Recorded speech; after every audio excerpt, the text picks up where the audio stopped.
নারীগণ বলিয়েবে শুনো দিয়া মন, নারীগণ বলিয়েবে শুনো দিয়া মন, নিজ নিজ মন প্রাণে করিবে চিন্তন। দুনিয়ার ধন জন সবাকারণ, সকলে ছাড়িয়া সবে করিবে শয়ন। তাই বলি শুনো এবে যৌবন গৌরবে, ভুলিয়া আল্লাহর আজ্ঞা থেকো না নীরবে। রূপ যৌবনের যদি থাকে অহংকার, গোরস্থানে গিয়া দেখো হাল তথাকার। কত যে সুন্দরী নারী কবরে শুইয়া রহিয়াছে কতকাল, দেখো না ভাবিয়া।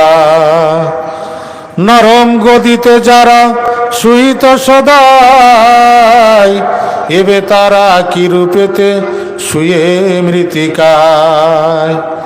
যাহারা রূপের গর্বে গর্বিণী ছিল, দেখো তাহাদের রূপ মাটিতে খাইল।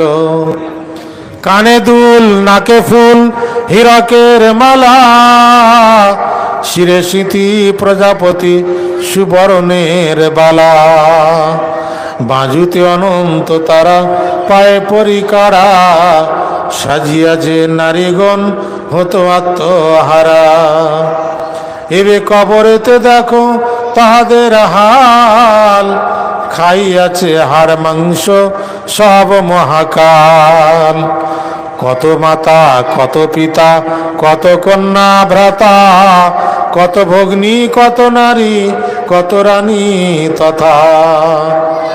আধার কবরে শুয়ে রহিয়াছে হায়, কিন্তু কারো মরণের হাতে বাঁচা দায়।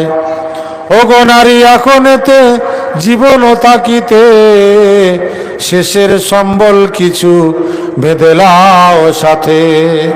খয়রাত যাকাত আর রোজা ও নামাজ, শরীয়ত মতো চলো ছাড়ো বাজে কাজ। প্রতিসেবী বাকিটুকু লাও পুরা করে, মরণের পরে যদি শান্তি চাও গরে। এই তো নসিহাত মেরা শেষ করে যাই, কাজেতে আসিবে যদি মনে রাখো ভাই। জোরে বলুন সুবহানাল্লাহ। রব্বুল আলামিন প্রত্যেক বেশি বেশি করে আমল করার